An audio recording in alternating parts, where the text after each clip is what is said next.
ഇപ്പോൾ എല്ലാവർക്കും ഐഫോൺ ഉണ്ട് കയ്യിൽ. പക്ഷേ ഈ ഐഫോണിൻ്റെ പ്രശ്നം എന്ന് വെച്ചാൽ ആൻഡ്രോയിഡ് യൂസ് ചെയ്തിട്ട് വരുന്ന ഒരാൾ, പുതുതായിട്ട് ഐഫോണിൽ വരുന്ന ഒരാൾ എന്തെങ്കിലുമൊക്കെ കുരുപ്പൊപ്പിച്ച് ഐഫോണിനെ ഇല്ലാണ്ടാക്കും. പൊതുവെ അങ്ങനെയാണ്. ഐട്യൂൺസ്, ഐക്ലൗഡ് എന്നിങ്ങനെ പറഞ്ഞിട്ട് കുറേ ചടങ്ങ് പരിപാടികളുണ്ട്. ഇതിനകത്ത് എവിടെയെങ്കിലുമൊക്കെ നമ്മൾ മെസ്സപ്പ് ചെയ്ത് കഴിഞ്ഞാൽ ഫോൺ ലോക്കായി പോകും, പിന്നെ നമുക്കൊന്നും ചെയ്യാൻ പറ്റില്ല.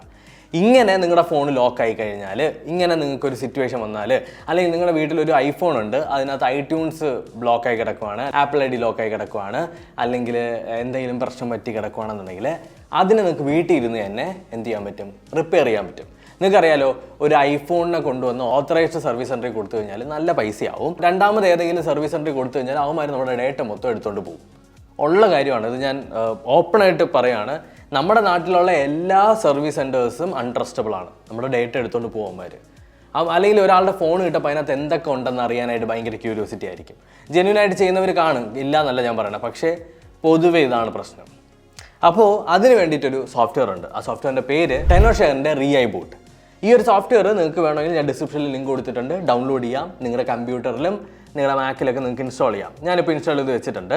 ഇൻസ്റ്റാൾ ചെയ്ത് കഴിഞ്ഞാൽ ഇതിനകത്ത് എന്തൊക്കെയാണ് ഫീച്ചർ എന്നുള്ളത് ഞാൻ ആദ്യം തന്നെ പറഞ്ഞുതരാം. നിങ്ങളുടെ ഐഫോണിനെ നിങ്ങൾക്ക് കംപ്ലീറ്റ് ആയിട്ട് റിപ്പയർ ചെയ്യാൻ പറ്റും. ഫോർ എക്സാമ്പിൾ, ചില ഐഫോൺസ് റിക്കവറി മോഡിൽ കയറിയിട്ടുണ്ടാവും. പക്ഷേ റിക്കവറി മോഡിൽ ആയിപ്പോയ ഐഫോൺസ് എക്സിറ്റ് ചെയ്യാനായിട്ട് നമുക്ക് പാടാണ്. അങ്ങനെയാണെന്നുണ്ടെങ്കിൽ നിങ്ങളുടെ ഫോണിനെ ഒറിജിനൽ, ഐ റിപ്പീറ്റ്, ഒറിജിനൽ ആപ്പിളിൻ്റെ USB കേബിൾ യൂസ് ചെയ്ത് നിങ്ങളുടെ കമ്പ്യൂട്ടറുമായിട്ട് കണക്ട് ചെയ്യുക. കണക്ട് ചെയ്തതിന് ശേഷം, അത് നിങ്ങളുടെ ഐഫോൺ ആവണമെന്നില്ല, ഐഫോൺ ആവട്ടെ, നിങ്ങളുടെ ഐപാഡ് ആവട്ടെ, ഐപോഡ് ആവട്ടെ, മാക് ആവട്ടെ, എന്തോ ആവട്ടെ, കണക്ട് ചെയ്തതിന് ശേഷം ഇവിടെ നമുക്ക് റിക്കവറി എൻ്റർ ആൻഡ് എക്സിറ്റ് എന്ന് പറഞ്ഞിട്ടൊരു ഓപ്ഷൻ കാണാം. റിക്കവറി എൻ്ററിൽ അമർത്തി കഴിഞ്ഞാൽ നിങ്ങൾക്ക് ലാഗിങ്, സ്ക്രീൻ സ്റ്റക്കായി നിൽക്കുന്നത്, എങ്ങനെയുള്ള പ്രശ്നങ്ങൾ സോൾവ് ചെയ്യാനും പറ്റും. എന്നാൽ എക്സിറ്റ് അമർത്തി കഴിഞ്ഞാൽ അതേപോലെ റിക്കവറി മോഡിൽ സ്റ്റക്കായിട്ടുള്ള ഫോണാണെന്നുണ്ടെങ്കിൽ എക്സിറ്റ് ചെയ്ത് പോകാൻ പറ്റും. അവിടെ തന്നെ നമുക്ക് കാണാൻ പറ്റും iOS അപ്ഗ്രേഡ് ആൻഡ് ഡൗൺഗ്രേഡ്. ചില ഫോണുകളിൽ നമ്മൾ ലേറ്റസ്റ്റ് ആയിട്ടുള്ള iOSലോട്ട് അപ്ഗ്രേഡ് ചെയ്ത് കഴിഞ്ഞാൽ കുറേ ബഗ്ഗുകൾ വരാറുണ്ട്. അങ്ങനെ വരപ്പോൾ നമുക്ക് ഈ iOSനെ ഡൗൺഗ്രേഡ് ചെയ്യാൻ പറ്റും.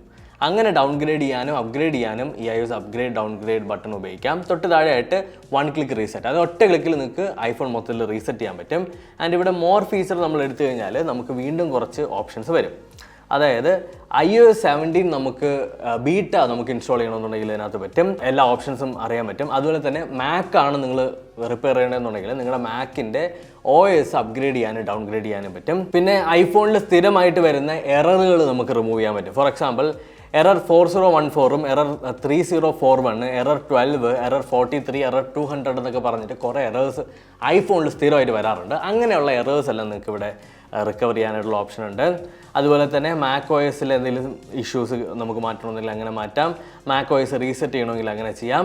ആൻഡ് റിപ്പയർ ടൂൾ ബോക്സ് നോക്കിക്കഴിഞ്ഞാൽ നമ്മുടെ DFU മോഡിലൊക്കെ സ്റ്റക്കായി പോയി കഴിഞ്ഞാലോ, അല്ലെങ്കിൽ റിക്കവറി മോഡിൽ സ്റ്റക്കായി പോയി കഴിഞ്ഞാലോ, അങ്ങനെയുള്ള ഫീച്ചേഴ്സൊക്കെ നമുക്കിവിടെ ചെയ്യാൻ പറ്റും. പിന്നെ നിങ്ങളുടെ ഫോണിൻ്റെ ഒരു ബാക്കപ്പ് നിങ്ങൾക്ക് എപ്പോഴും സൂക്ഷിക്കണം, അല്ലെങ്കിൽ നിങ്ങൾക്ക് കുറച്ചുകൂടി സെക്യൂർ ആയിട്ടിരിക്കണമെന്നുണ്ടെങ്കിൽ ബാക്കപ്പ് ആൻഡ് റീസ്റ്റോർ എന്ന് പറഞ്ഞിട്ടുള്ള ഓപ്ഷൻ നിങ്ങൾക്ക് ക്ലിക്ക് ചെയ്യാം.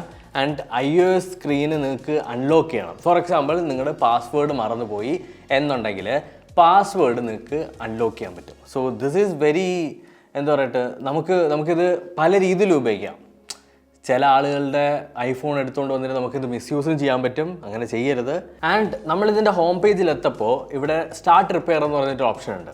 ഇത് ക്ലിക്ക് ചെയ്യുമ്പോൾ നമുക്ക് കുറച്ച് ഓപ്ഷൻസ് കാണിക്കാം. അതായത് ഐഫോണിൻ്റെ എറേഴ്സ് എന്തെങ്കിലും ആണോ, അല്ലെങ്കിൽ ഡ്രൈവർ എറർ വല്ലതും ആണോ വന്നത്, അല്ലെങ്കിൽ iOSൽ ഏതെങ്കിലും ഒരു മോഡ്, അതായത് ഇതിനകത്ത് കൊടുത്തിട്ടുള്ള ഏതെങ്കിലും ഒരു മോഡ്. ഫോർ എക്സാമ്പിൾ, ഞാനൊരു എക്സാമ്പിൾ പറയുകയാണ്. നിങ്ങളുടെ ഐഫോൺ ആപ്പിൾ ലോഗോയിൽ സ്റ്റക്കായി, ആപ്പിളിൻ്റെ ലോഗോ മാത്രമേ കാണിക്കുന്നുള്ളൂ, നിങ്ങൾ ഓപ്പൺ ആയി വരുന്നില്ല എന്നുണ്ടെങ്കിൽ ഇവിടെ iOS മോഡ് സ്റ്റക്ക് എന്ന് പറഞ്ഞിട്ടൊരു ഓപ്ഷൻ ഉണ്ട്. അത് സെലക്ട് ചെയ്യുമ്പോൾ ഇവിടെ എല്ലാ സ്റ്റക്കും ഇതിനകത്ത് കാണാൻ പറ്റും. Apple logo stuck, iCloud stuck, install now stuck, അതുപോലെ തന്നെ DFU മോഡിൽ സ്റ്റക്കായിരിക്കുന്നത്, ഐട്യൂൺസ് ലോഗോയിൽ സ്റ്റക്കായിരിക്കുന്നത്, ആക്ടിവേഷൻ സ്ക്രീനിൽ സ്റ്റക്കായിരിക്കുന്നത്, എയർപ്ലേ സ്ക്രീനിൽ സ്റ്റക്കായിരിക്കുന്നത്, ഇങ്ങനെയുള്ള എല്ലാ കാര്യങ്ങളും അവിടെ മെൻഷൻ ചെയ്തിട്ടുണ്ട്.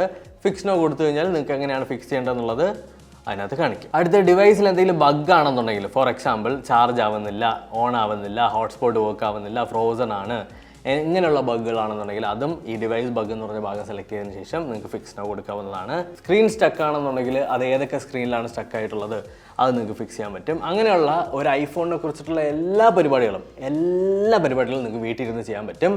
ആൻഡ് ഒബ്വിയസ്ലി ഈ ഒരു ആപ്പ് പെയ്ഡാണ്. ഇതിൻ്റെ പെയ്ഡ് വേർഷൻ വാങ്ങിച്ചാൽ മാത്രമേ നിങ്ങൾക്ക് ഈ എല്ലാ ഫീച്ചേഴ്സും നിങ്ങൾക്ക് അവൈലബിൾ ആയിട്ട് വരുള്ളൂ. അപ്പോൾ നിങ്ങളുടെ ഐഫോൺ വേറൊരിടത്ത് പുറത്ത് കൊണ്ടുപോയി കൊടുക്കേണ്ട കാര്യമൊന്നുമില്ല. നിങ്ങൾക്ക് തന്നെ അതിനെ റിപ്പയർ ചെയ്യാനായിട്ടുള്ള ഓപ്ഷൻ നിങ്ങൾക്ക് ഇപ്പോൾ കിട്ടുന്നുണ്ട്. ഓക്കെ, അപ്പോൾ ഇത്രയേ ഉള്ളൂ ഈ ഒരു വീഡിയോ നിങ്ങൾക്ക് ഇഷ്ടപ്പെട്ടു എന്ന് കരുതുന്നു. ഡിസ്ക്രിപ്ഷനിൽ ഈ ഒരു ആപ്പിൻ്റെ ലിങ്ക് ഞാൻ കൊടുത്തിട്ടുണ്ട്. നിങ്ങൾക്ക് ഡൗൺലോഡ് ചെയ്യാവുന്നതാണ്. ഡൗൺലോഡ് ചെയ്ത് നിങ്ങളൊന്ന് ചെക്ക് ചെയ്ത് നോക്കാം. ഓക്കെ, അടുത്ത വീഡിയോയിൽ കണ്ടുമുട്ടുന്നതായിരിക്കും. ബൈ.